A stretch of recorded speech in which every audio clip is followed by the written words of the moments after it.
Let me ask you something right off the bat.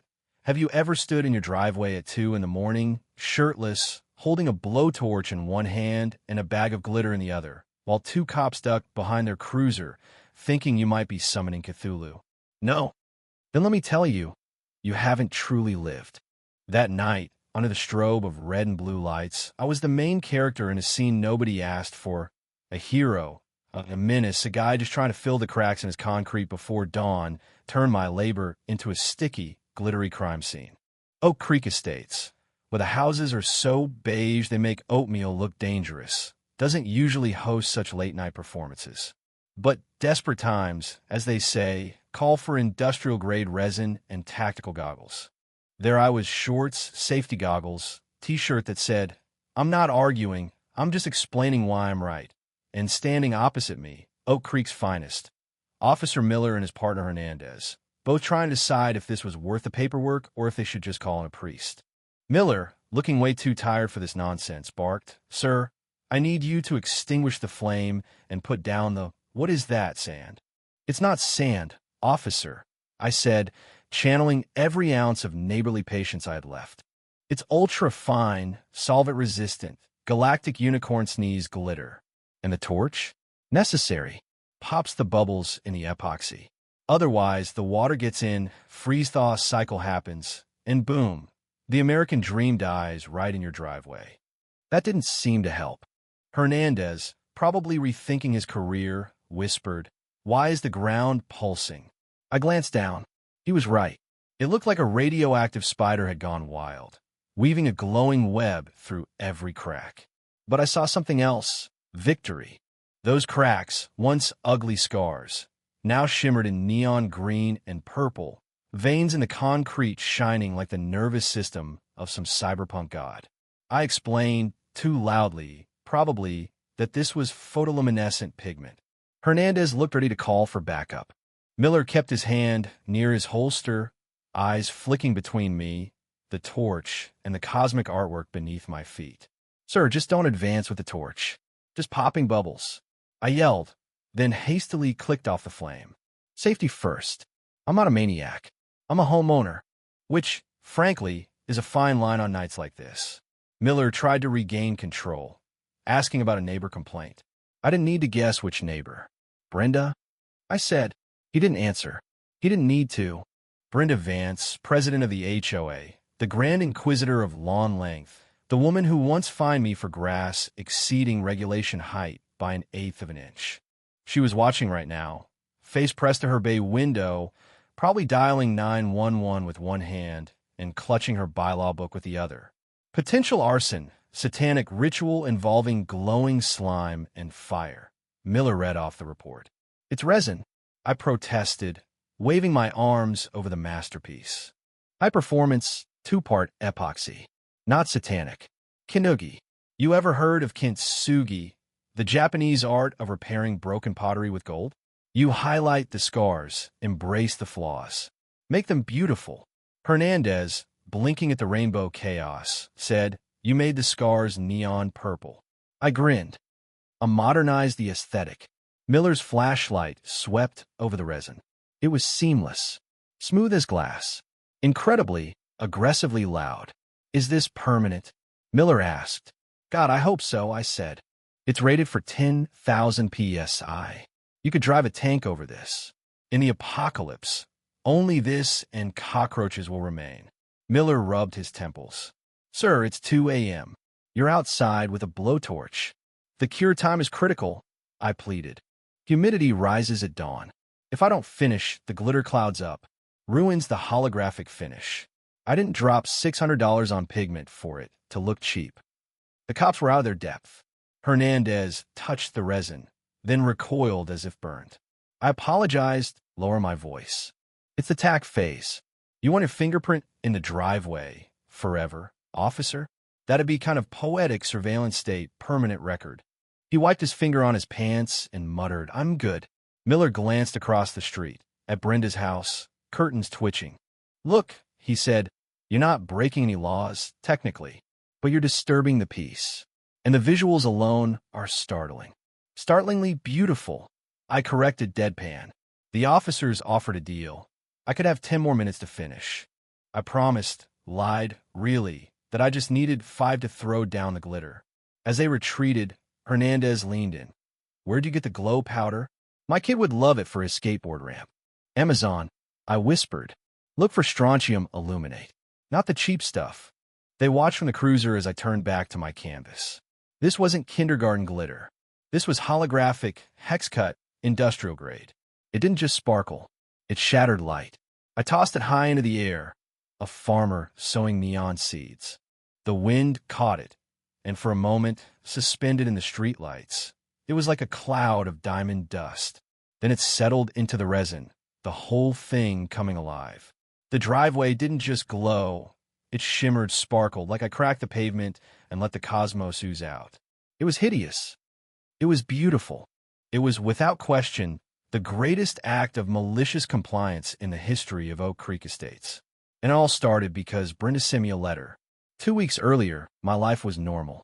I wrote technical manuals for industrial dishwashers, grilled ribeyes on Friday nights, edged my lawn because I found the order calming.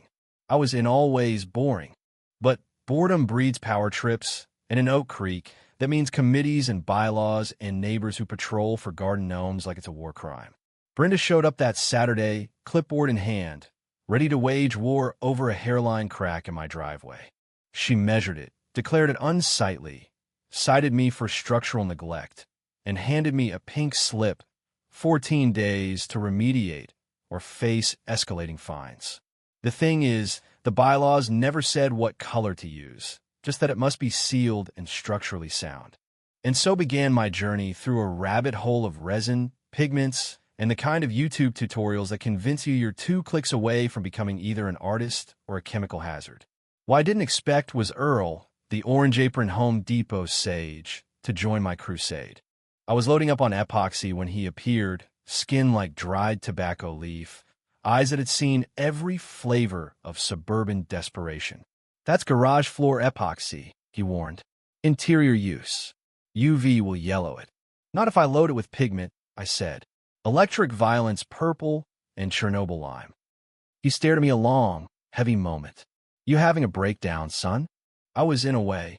But when I explained the HOA battle, a fire lit in his eyes. He hated authority even more than he hated customers. He loaded my cart with the right tools, muttering tactical advice like a general planning a siege. Then came the pigment disaster. A bag of electric blue mica exploded in the Home Depot parking lot, covering me, my car, and my soul in blue dust. Mrs. Higgins, Brenda's right hand and queen of the garden committee, caught me mid-smurfication. She raised an eyebrow. Blue algae treatment, I improvised straight-faced. Very detoxifying. She didn't buy it, but the psychological warfare had begun. All week I prepped like a man possessed, cleaned, ground, mixed, rehearsed every step. Saturday morning, the whole neighborhood watched as I donned my Tyvek suit and set to work. Even the cool dads, Rick and Dave, set up lawn chairs to spectate. I poured neon veins, torch bubbles filled every crack until sweat ran down my back and the concrete looked like Rainbow Road in Mario Kart. Then came Winston, Brenda's dog. Adorable, clueless, zero survival instincts. He trotted straight into the fresh resin, turned a couple purple and lime green circles, and left a Jackson Pollock of paw prints before I could scoop him up.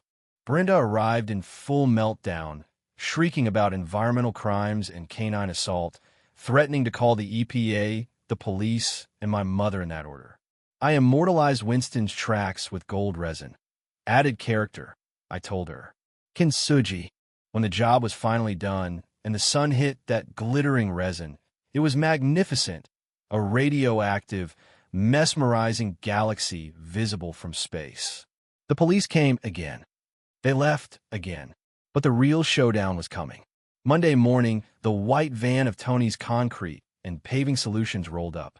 Brenda, smug as ever, demanded demolition and gray conformity. Tony, the HOA's approved muscle, took one look, tapped the epoxy, tried to scratch it, then announced this stuff's stronger than the slab. Brenda's head nearly exploded. Tony, now a convert, gave me a pass. Inspection complete, structure sound, aesthetics subjective. For once, the rules worked in my favor. Brenda tried to fine me anyway. $500 a day for non-conforming aesthetics. My wife, Sarah, begged me to just paint it gray and be done. But by then, it wasn't about color. It was about principle, about the right to fix what's broken in your own way, to resist the tyranny of beige. So I doubled down. I installed solar-powered LED strips, lighting up my driveway like a runway every night. Brenda called the cops for light pollution. Officer Miller just sighed and asked if I could dim it to avoid blinding the International Space Station. Then, the story took off online. A pizza delivery TikToker filmed the neon masterpiece and posted it. Overnight, my driveway went viral. Influencers showed up. Teenagers danced on the glowing veins. News vans rolled in. Brenda's fortress of control crumbled as Oak Creek Estates became an accidental tourist attraction. But the real twist came when a black town car pulled up. Gerald Thorne from the original developers, not the HOA. Turns out, the internet had noticed more than the colors. They noticed the cracks. Lots of them. Reddit threads exploded with claims of shoddy construction. Fearing lawsuits, Thorne announced they'd repave every driveway in the neighborhood for free, except mine. Mine was structurally sound. Brenda, first in line for a new slab, got a jackhammer wake-up call. I just gotta keep my art. At the next HOA meeting, standing room only, Brenda, desperate and defeated, tried one last time to force me to conform. She offered to waive the fines if I tore up the epoxy and painted everything gray. I stood at the podium, lifted a chunk of broken concrete, and told the crowd, life isn't gray. It cracks. We all crack. The point isn't to hide it. It's to honor it, fill it with color, and let it shine. The crowd erupted. Tony the contractor declared the driveway sound. Mrs. Higgins, who had once threatened to fine me for Christmas lights in March, declared it festive. Even the cool dads cheered. Brenda, realizing her reign was over, announced her resignation and stormed out, muttering about moving to Florida, a place, she assured us, where the sanctity of beige was respected. That night, we partied on the driveway, beer in hand, neighbors laughing, Mrs. Higgins serving suspiciously good potato salad. Sarah, squinting through her sunglasses at midnight, admitted it was kind of mesmerizing. Across the street, Brenda's house went dark. As I stood in the center of my garish, glorious, indestructible driveway, one thing became clear: you can follow every rule in the book and still end up at war with the world. Or you can crack the book open, find the loopholes, and turn your scars into art. That's the lesson I wish I'd learned sooner. Sometimes, justice isn't about punishment. Sometimes it's about endurance, outlasting the bullies, outsmarting the system, finding your tribe in the chaos. Sometimes, the only way to win is to fill the cracks with gold, make them impossible to ignore, and dare the world to call you wrong.